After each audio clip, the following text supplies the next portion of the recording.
신약 성경은 예수님이 이 땅에 오셨다라고 하는 성취의 기록인데, 신약 성경 27권을 학자들은 복음서 4권, 역사서 1권, 그리고 서신서가 21권, 그리고 요한계시록 계시서가 1권 해서 더합 27권으로 말합니다. 그런데 이 분량으로 볼 때 사복음서가 참 중요한 위치를 차지하고 있지만, 권수로 볼 때는 27권 가운데 21권이니까 서신서가 3분의 2 이상을 차지하고 있다라고 하는 것을 알 수가 있습니다. 성령님께서 왜 서신서를 이렇게 많이 기록을 해서 정경에 넣어 두셨을까요? 이 초대 교회는 예수님의 명령을 받은 사도들이 열심히 선교 활동을 했습니다. 열정적으로 복음을 전했죠. 특별히 사도 바울 같은 경우는 3차 전도 여행을 통해서 여러 지역에 교회를 개척하고 설립을 했습니다. 그런데 이렇게 세워진 교회, 그리고 그 교회의 지도자들, 그리고 성도들과 이 긴밀하게 접촉하는 것이 필요했습니다. 특별히 이 사도들은 이 설립된 교회를 하나님의 말씀으로 교훈하고 지도하고 훈계하는 것이 필요했기 때문에, 요즘같이 교통수단이나 통신수단이 발달하지 않았기 때문에 편지를 써서 여러 교회 그리고 개인에게 이 성경 말씀을 보내서 교회들을 혹은 개인을 지도했던 것입니다. 21권의 서신서 가운데 일반적으로 데살로니가 전서가 가장 먼저 기록된 것으로 알려졌지만, 시간적으로 배치한 것이 아니고 성령님의 순서에 의해서 이 로마서가 가장 먼저 앞에 배치가 됐는데, 그만큼 서신서 가운데 대표적인 서신이다라고 하는 것을 알 수가 있고, 여러 신학자들에게 동서고금을 막론하고 사랑을 받는 서신이 로마서입니다. 그래서 경건주의의 중요한 한 인물이었던 스페너라고 하는 사람은 성경이 가락지다, 여인들이 끼는 가락지 있잖아요.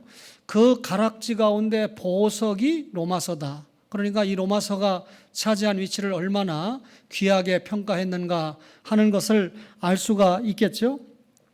로마서는 기독교의 핵심을 담고 있는데, 이 초대교회의 사도들을 이은 교회의 지도자들을 교부다 이렇게 말하는데, 교부에게 와서 이 선생님, 예수 처음 믿는 사람들에게 어떤 성경을 읽도록 권할까요? 라고 물었을 때 교부들은 두말하지 않고 마태복음이나 다른 성경이라고 말하지 않고 로마서를 권해서 읽도록 해라. 예수 처음 믿는 사람이 로마서를 읽으면 그만큼 1장부터 11장까지는 예수 믿는 믿음으로 구원받는다, 이신칭이죠. 12장부터 15장까지는 믿음으로 구원받은 사람이 이렇게 행하면 복을 받는다라고 하는 이행득상을 기록을 했기 때문에 교부들이 그렇게 권해주었다라고 생각합니다.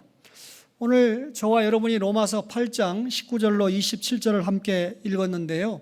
이 본문은 믿음으로 말미암아 구원받는다라고 하는 부분의 한 장인데, 이 장을 통해서 3가지 소망이라고 하는 제목으로 설교하려고 합니다. 로마서 8장 18절에 보니까, 생각하건대 현재의 고난은 장차 우리에게 나타날 영광과 비교할 수 없도다 그랬는데, 로마서 8장을 읽어보면 탄식과 소망이 동시에 소개가 되고 있습니다. 거기 현재의 고난이다 그랬는데, 성도의 탄식, 피조물의 탄식, 그리고 이 현재의 고난은 성령의 탄식을 포함을 합니다. 그러면 장차의 영광은 뭘 말합니까? 피조물과 성도들과 성령의 소망을 말하는데, 그러면 탄식이라고 하는 것은 사실 끙끙 앓고 신음소리를 내는 그런 정도가 탄식이지 않습니까? 현재의 고난에서 장차의 영광을 내다보고 끙끙 앓고 있다, 신음소리를 내고 있다, 그것을 성경이 말씀하는 겁니다. 피조물들은 밑에서 끙끙 앓고 있고, 또 신자는 가운데에서 탄식을 하고 있고, 성령님은 위에서 탄식하고 있다. 말하자면 위, 아래, 중간이 다 탄식에서 탄식으로 연결되고 있다 그 말이죠. 탄식은 만물의 회복과 미래적인 갱신, 곧 회복이라고 하는 소망을 바라보면서 앓고 있는 것입니다. 먼저 피조물의 소망을 생각해 볼까요? 로마서 8장 19절에 피조물이 고대하는 바는 하나님의 아들들이 나타나는 것이니 그랬는데, 여기 피조물은 동물계, 식물계, 말하자면 생물계, 무생물계, 광물계 모든 것을 다 포함합니다. 그런데 제가 굳이 인간계를 제외한 것은 그 다음 말씀에 성도들의 탄식이 나오기 때문에 인간계를 제외한 우주 만물과 전 영역을 피조물이라고 표현을 했습니다. 그런데 이 피조물이 대망 학수고대하는 것이 있다는 거예요. 피조물이 뭘 학수고대할까요? 하나님의 아들들이 나타나는 것을 소망하고 있다. 그러면 하나님의 아들들이 누굽니까? 구속받은 신자들을 하나님의 아들들이라고 했는데, 하나님의 아들들이 나타난다는 말이 무슨 말이죠? 예수님께서 재림을 하실 때 성취될 성도들의 영화로운 영화의 세계를 하나님의 아들들이 나타날 때라고 표현했습니다. 왜 피조물들이 성도의 영화, 성도의 궁극적인 구원을 그렇게 대망하면서 기다리고 있을까요? 저를 생각해도 제가 궁극적으로 구원받고 영화에 이르는 날을 성도인 내가 기대하고 기다려야지, 왜 세상의 인간계를 제외한 피조물들이, 신목사가 여러분들이 영화의 몸에 이르는 그날을 기다리느냐 그 말이죠. 이유는 피조물이 허무한 데 굴복하는 것은 하나님의 뜻이 아니기 때문에 그래요. 로마서 8장 20절에 피조물이 허무한 데 굴복하는 것은 자기 뜻이 아니요 오직 굴복하게 하시는 이로 말미암음이라 그랬는데, 지금 보면 피조물들이 허무한 데 굴복하고 있다고 바울은 그렇게 말하고 있습니다. 피조물들이 허무한 데 굴복한다, 이 말은 피조물이 원래 하나님께 지음받은 원래의 목적대로 사용을 받고 있지 못하다 그 말이죠.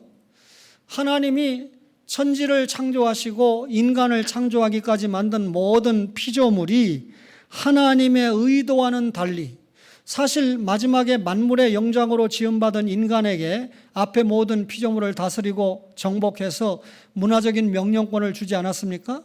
그런데 이런 만물을 핸들링할 위치에 있는 인간이 범죄함으로 말미암아 하나님과의 관계가 파괴되고 있지 않습니까? 따라서 인간의 죄 때문에 피조물들이 허무함에 굴복해서 썩어짐의 종노릇을 하고 있다는 것입니다. 이 하나님 외에 다른 신이나 우상은 모두 허무한 것인데 이것들을 섬기고 있다 그 말이죠.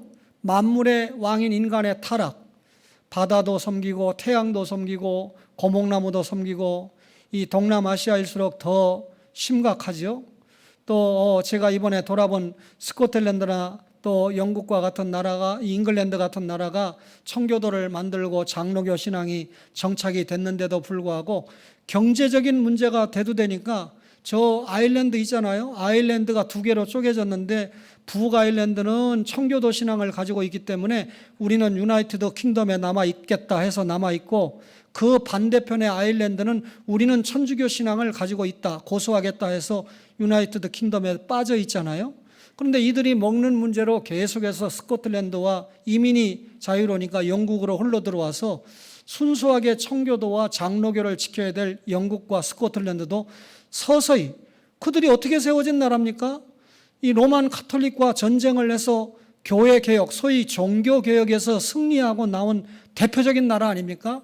그런데 지금 다시 천주교회, 로만 캐톨릭이 이런 연유에서 부활하고 있다라고 하는 것은 참 안타까운 일인데, 인간이 이렇게 허무한 데 굴복하고, 그렇죠? 인류의 지배에서 모든 피조물이 함께 허무한 곳에 굴복하게 됩니다.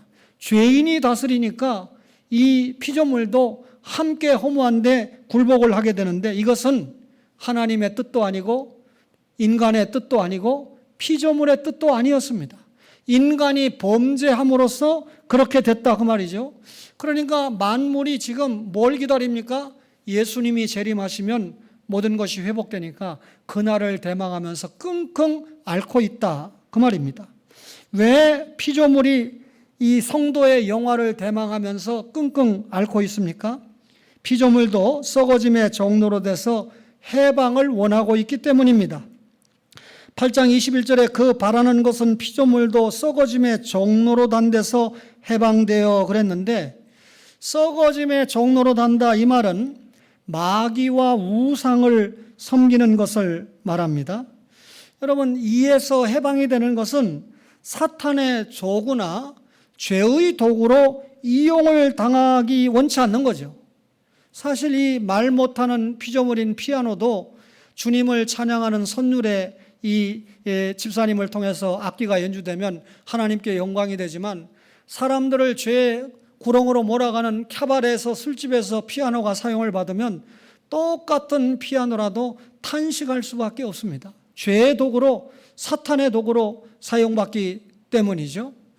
저도 오늘 아침에 당플랜이라고 하는 강희석 장로님이 드시던 건 저 부산의 어느 개척교회 목사님이 마침 저를 보내줘서 제가 3일 동안 먹으면서 강 장로님이 이걸 드시고 마지막 버티셨구나, 당뇨 환자가 이걸 먹으면 버틸 수 있겠구나 하고 3일을 제가 버텼는데, 아침에 그걸 먹으면서 이것이 저에게 이 힘이 될 때는 주의를 지키고 또 한 교회의 담임 목사니까 설교할 수 있는데 사용받는데, 사용받았으니까 그게 얼마나 멋지게 사용받은 거겠습니까? 그러나 부인을 두들겨 패고 상을 걷어차고 못된 짓을 하는 사람이 그걸 먹고 힘을 냈다 그러면 아마 당플랜이라는 것이 탄식을 했을 겁니다. 같은 값이면 목사에게 먹힘을 받아서 사용을 받아야 내가 제대로 사용받은 건데, 그런 의미에서 여러분 이해를 하시면, 피조물들이 왜 탄식을 하냐면 썩어짐의 종로로 다는 데서 자신들이 해방을 받는 거예요. 다시 말하면 예수님이 재림하시고 예수님이 사랑하시는 성도들이 완전하게 구속을 입는 그날, 하나님이 창조했던 피조물들이 원래의 질서와 모양을 회복한다는 거죠. 따라서 성도들, 하나님의 아들들이 오는 날을 기대한다. 하나님의 자녀들이 받는 영광의 자유에 피조물도 이르기 때문에 대막을 하게 되는데요. 8장 21절에 하나님의 자녀들의 영광의 자유에 이르는 것이니 그랬는데, 여기 영광의 자유가 뭡니까? 성도들이 죄와 사망에서 해방돼서 최후의 부활 영광을 입은 완전 무죄 상태의 영화로운 몸과 그 영광을 가리킵니다. 말하자면 하나님의 자녀들이 받는 영광의 자유에 누구도 이른다는 겁니까? 말 못하는 피조 세계도 지음받은 본래의 질서와 기능을 회복하기 때문에 기다린다는 거예요. 따라서 피조물들이 탄식하며 고통을 당하고 있는데, 하나님이 창조한 피조 세계는 사람과 운명을 같이 하도록 되어 있습니다. 만물의 영장이 사람이지 않습니까? 따라서 인간이 죄로 타락해서 비참한 운명에 놓였을 때 만물도 같은 무질서와 파괴의 비운에 빠져 있기 때문에 성도들의 영화, 몸의 구속을 피조물들도 대망을 하고 있다, 그 말입니다. 두 번째 대망은 성도들의 대망인데요. 로마서 8장 23절에 곧 성령의 처음 익은 열매를 받은 우리까지도 그랬습니다. 성령의 처음 열매를 받은 우리다, 성도를 말하는데, 왜 그렇습니까? 성도가 성령을 통해서 구원받고 성령님의 내주를 받는 자이기 때문에 성령의 처음 익은 열매를 받았다라고 설명을 했습니다. 양자 될 것, 곧 몸의 구속을 대망한다 그랬는데, 로마서 8장 23절에 우리까지도 속으로 탄식하여 양자 될 것, 곧 우리 몸의 속량을 기다리느니라 그랬는데, 성도는 이미 성령님의 역사를 통해서 구원받았지요. 만약에 이 자리에 아직도 예수님의 십자가와 부활이 믿어지지 않고 구원받지 못하고 이 예배의 자리에 오신 분이 있다면 정말 안타까운 분입니다. 이런 시간을 통해서 예수님의 십자가와 부활의 진리를 다시 한번 깨닫고 믿고 구원을 체험해야 되겠죠? 그럼에도 하나님의 완전한 자녀가 되어야 된다. 몸의 구속을 기다린다. 이 말이 무슨 말입니까? 우리가 이 세상에 살 때 자신 있게 나는 구원받은 하나님의 자녀다 이렇게 말하잖아요. 그런데 또 몸의 구속을 기다린다라고 하는 말은 무슨 말입니까? 우리 초원교회에서 신앙생활하는 분들은 이 언약을 잘 이해를 하셔야 성경 말씀을 이해할 수 있는데, 제가 모세와 여호수아를 통해서 모압과 세겜 언약을 자주 설명했죠. 모세가 죽기 전에 모압에서 하나님의 말씀을 쭉 전해주니까 백성들이 듣기만 하고 아무 말도 안 합니다. 이 언약이라는 건 쌍방이 지키겠다고 도장을 찍어야 되잖아요. 그런데 똑같은 언약을 여호수아가 세겜에서 죽기 전에 설명을 하니까, 그리고 여호수아가 나와 내 집은 여호와만 섬기겠다, 너희들은 어쩔래? 그러니까 이스라엘 백성들이 너도 나도 우리도 그렇게 하겠습니다 하고 도장을 찍었습니다. 그러니까 모압에서는 형식만 있었는데 똑같은 언약이 세겜에서는 내용이 발효가 된 겁니다. 그러면 이 모압과 세겜 언약을 통해서 신학자들은 이미와 아직을 설명하는데, 우리 이미 영혼은 구원받았잖아요. 근데 아직 구원 못 받은 게 육신입니다. 예수님이 이미 이 땅에 오셔서 하나님의 뜻을 다 성취했잖아요. 그런데 아직 완성은 아닙니다. 언제 완성이죠? 예수님이 재림을 하셔야 완성입니다. 그러면 우리는 이미 구원받았지만 아직 구원받지 못한 육신의 상황 속에서 이 세상에 살고 있고요. 예수님이 이미 오셔서 모든 것을 성취했지만 아직까지 완성이 안 된 이 중간 시대에 우리가 살고 있는 것이 틀림이 없습니다. 그런데 우리가 구원받았지만 아직도 이 육신이 구원받지 못했기 때문에 구원받은 영혼의 종된 상태에 육신이 놓여 있는데, 문제는 하나님의 자녀가 되었다면 하나님이 약속하신 모든 복을 자식이 누려야 되는데, 이 땅에서 우리가 부분적으로밖에 누리지 못하고 있다는 겁니다. 이유는 구원받은 우리의 영혼은 하나님의 법을 따르려고 하는데, 아직 구원받지 못한 육신은 아직도 죄의 법을 따르려고 합니다. 영과 육의 대결이 계속되고 있다는 것입니다. 선을 행하고자 하지만 하나님의 자녀에게 악이 함께함으로 성도라고 할지라도 영과 육 사이에, 선과 악 사이에 끙끙 앓고 있다는 것이죠. 예수님은 기도도 제대로 하지 못하는 제자들에게 깨어있으라라고 말씀하시면서 너희가 마음은 원하지만 육신이 약하도다 라고 말씀하신 바가 있습니다.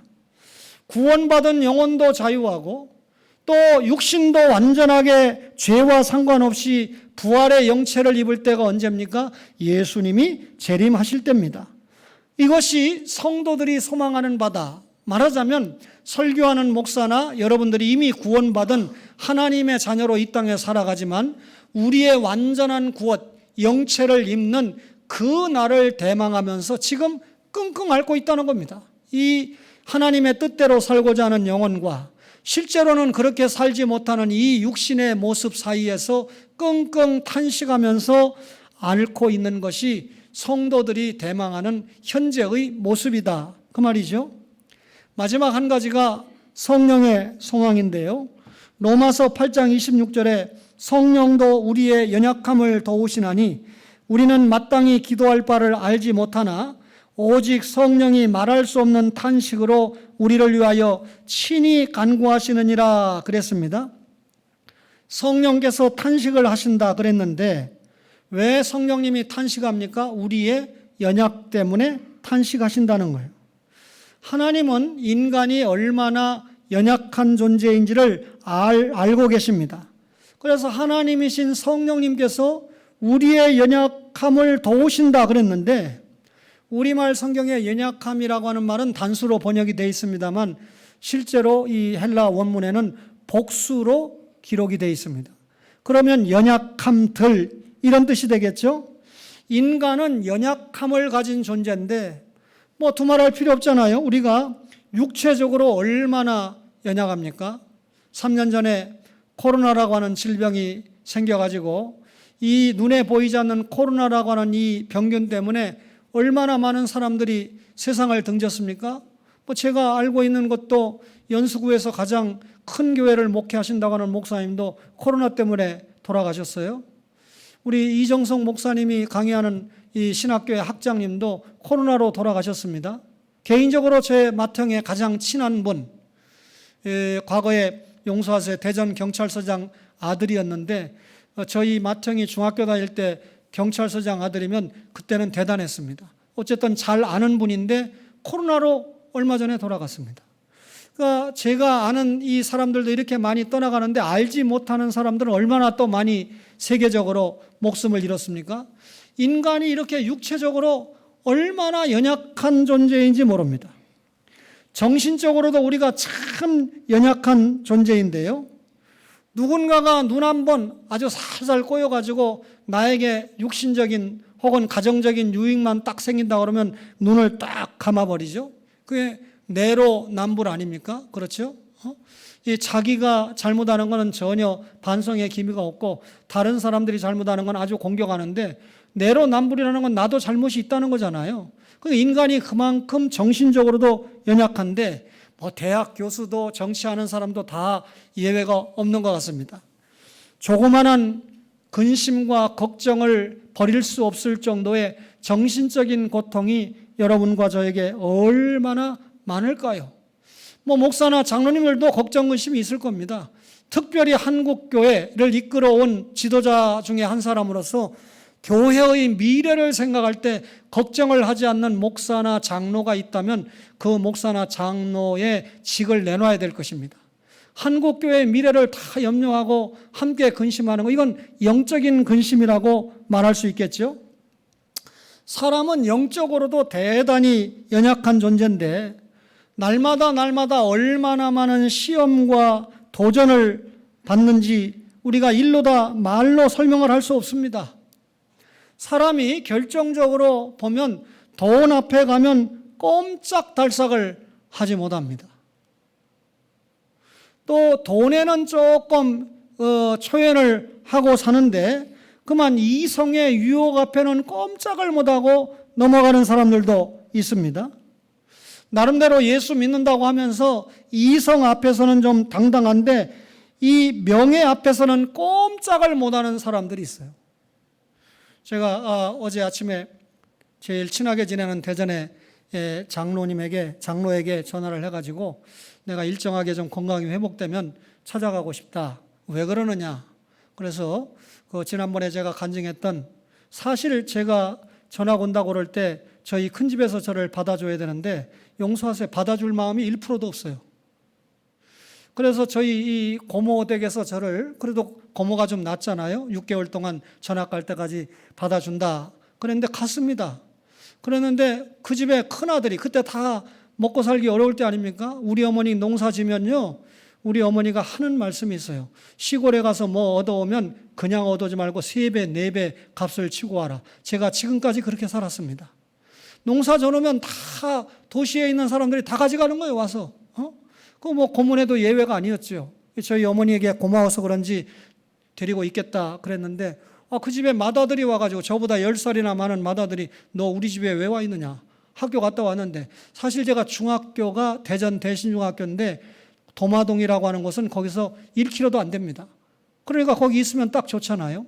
그래서 제가 그날 나왔어요.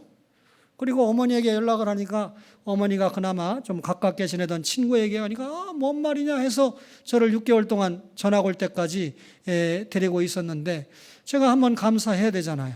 그래서 제 친구에게 가겠다.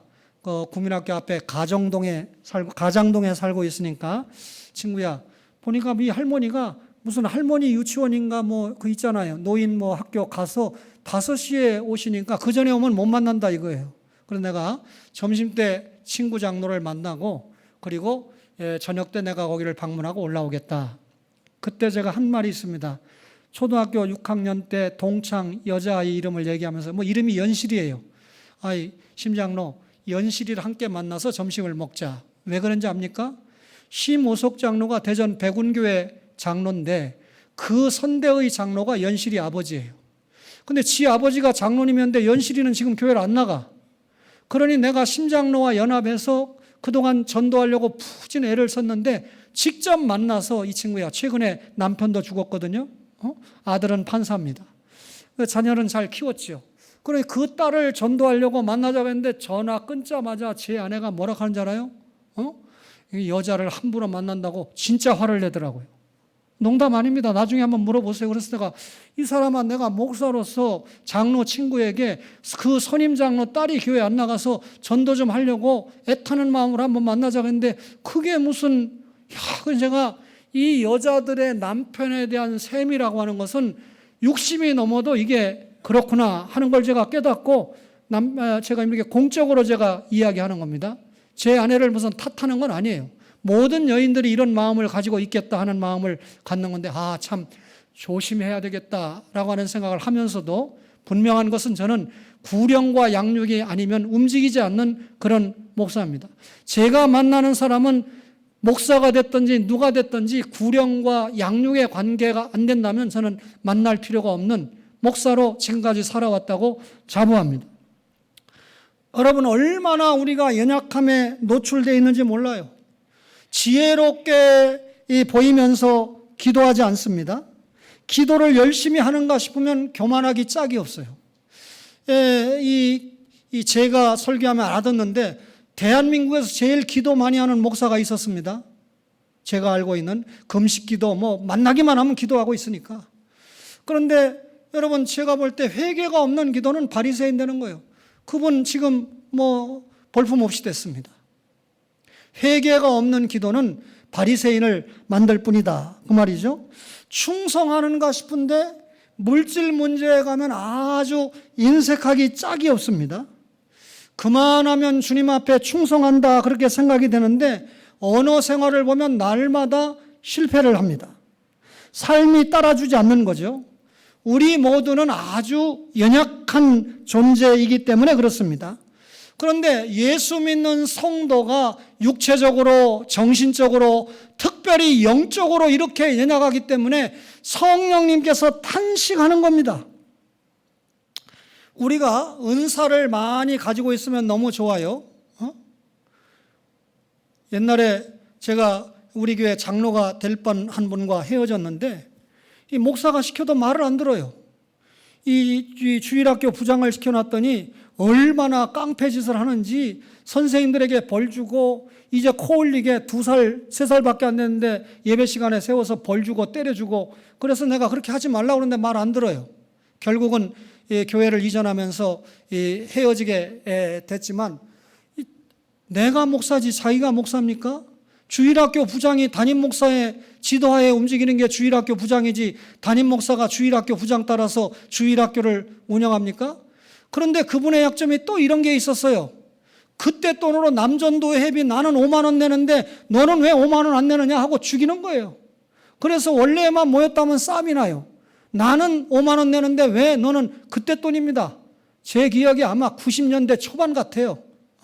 그때 5만 원 작지 않죠. 자기는 철강 사업 하잖아요. 그 사람과 함께 했었다면 죄송합니다만 그 사람이 나중에 간 교회는 우리 교회보다 훨씬 큰 예배당을 졌습니다. 그분의 헌신에 의해서. 그러나 하나도 부럽지 않아요. 그 교회를 여러 차례 들락달락하면서 담임 목사를 애매기는 겁니다. 내가 아는 것만 해도 담임 목사가 몇 번 가서 빌었어요. 나가니까 교회 재정이 운영이 안 되니까 또 빌고. 그래 그 장로가 무슨 복이 되겠어요? 용서하세요. 여러분, 내가 돈이 좀 버는 은사가 있어가지고 내가 회비 많이 낸다고 다른 사람도 다 그렇게 내야 됩니까? 내가 고치는 은사가 있다고 고친다고 다른 사람이 못 고친다고 탓하면 되겠습니까? 내가 설거지 좀 한다고 다른 사람 설거지 안 한다고 탓하면 되겠습니까? 내가 잘하는 은사로 하나님 앞에 충성하고 주님 앞에 맡기면 하나님께서 다 복주게 돼 있습니다. 불평하고 원망할 것 같으면 아예 은사를 발휘 안 하는 게 낫죠. 그래서 한 원로 목사님이 은사보다 더 중요한 것이 신앙 인격이다. 예수 안 믿는 사람들도 그 사람이 가지고 있는 재주나 기술보다도 성품이 더 중요하다, 이런 말을 합니다. 인간이 가지고 있는 성품을 얘기하는 거죠. 우리는 예수 믿는 신자니까 신앙으로 다져진 인격이 중요해야 됩니다.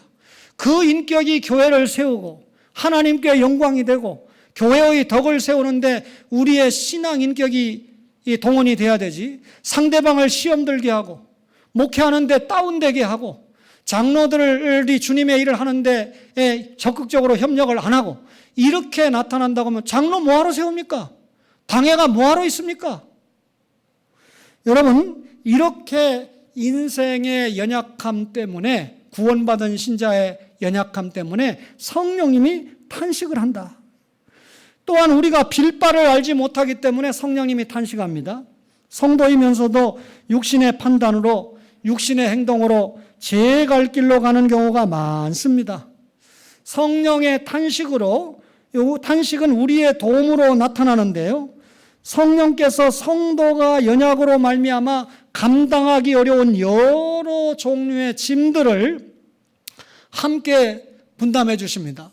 목회하면서 이런 간증은 수많이 있을 수밖에 없죠. 여러분도 그럴 거예요.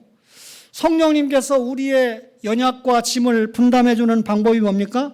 친히 기도해 주신다는 거예요.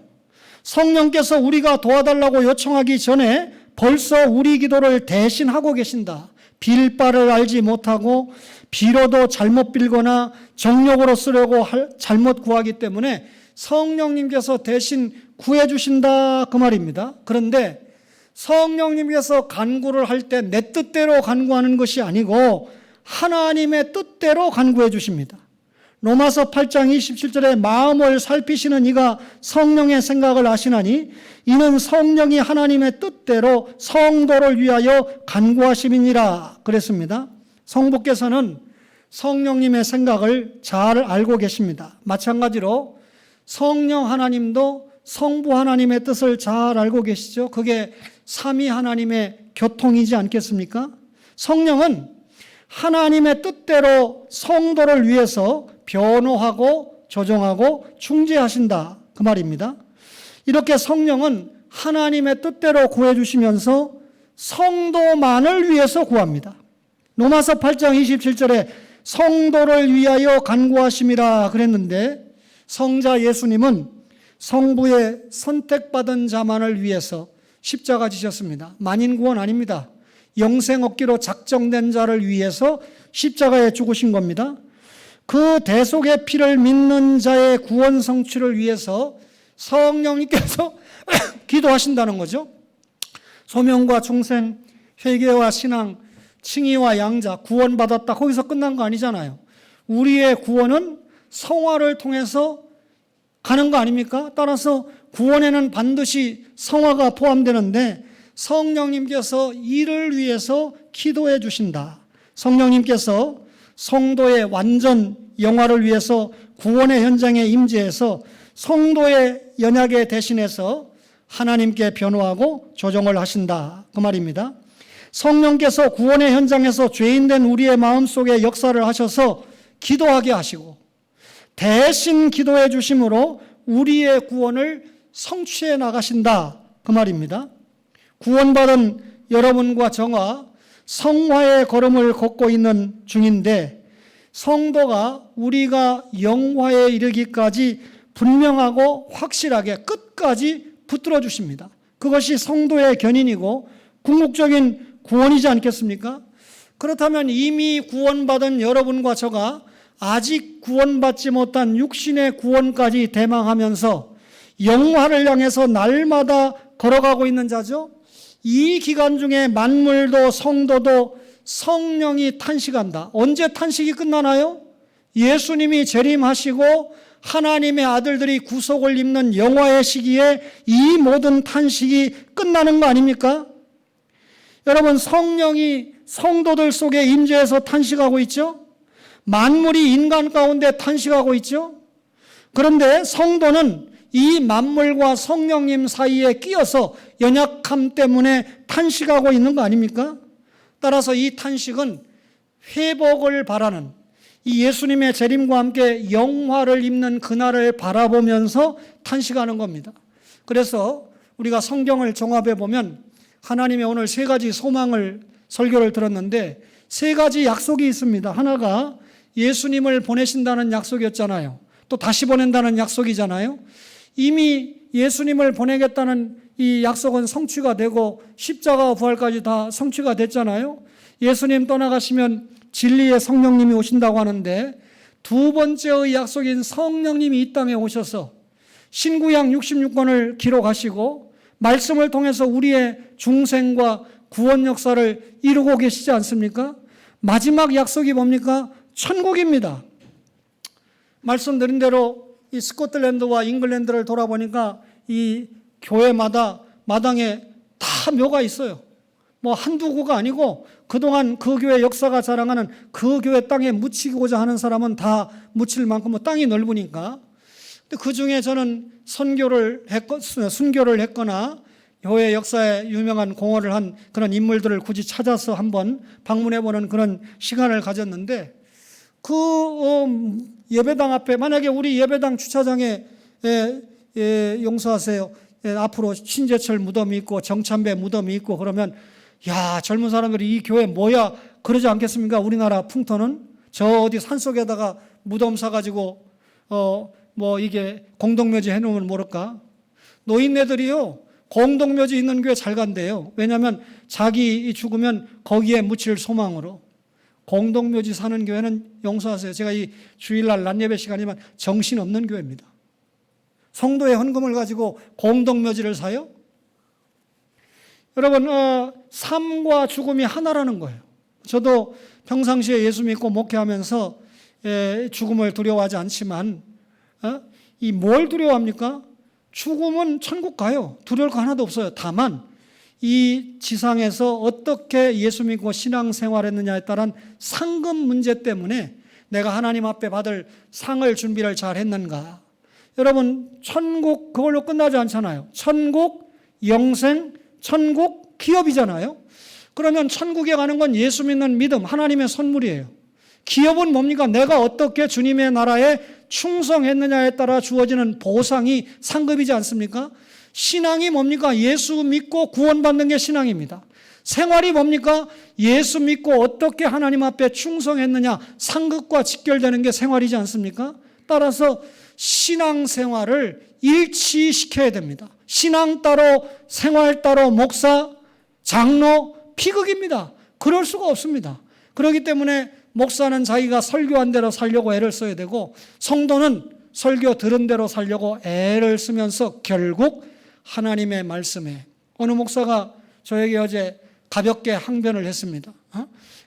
제가 여러분들이 목사 글을 보면 그 목사 글이 기도문이고 반성문이고 결단문이라고 하는 것을 알아야 되는데, 이 교회가 합동을 해서 이 목사의 사상과 목사의 어떤 그 지도력을 따라야 된다. 근데 자기는 목사의 사상과 지도력이 중요한 게 아니라 하나님의 말씀이 중요해서 그렇게 목회합니다. 그래서 제가 답을 보내기를, 목사의 사상과 지도력의 근거는 하나님의 말씀이다. 뭔 말인지 여러분 이해를 하시지요? 뭐 한 방에 제가 답하고 끝내고 말지요. 목사가 무슨 사상의 자유가 있어요? 교회뿐이 없는데. 따라서 신앙생활을 잘해야 천국 기업이 보장되는데, 여러분들이 천국 가는 문제는 제가 걱정할 문제가 아닙니다. 여러분들이 천국에서 보상받는 문제는 어떤 담임 목사를 만나서 신앙생활했느냐의 결정타가 되기 때문에 목사가 그동안 소리치고 외쳤던 것입니다. 세 가지 소망 잘 기억하시면서 완전한 영화에 이르기까지, 아니 지상에서 신앙생활하는 그 시간에 주님이 기뻐하시는 일만, 신앙생활만 잘 감당하시는 여러분들 되시기를 주님의 이름으로 간절히 바랍니다.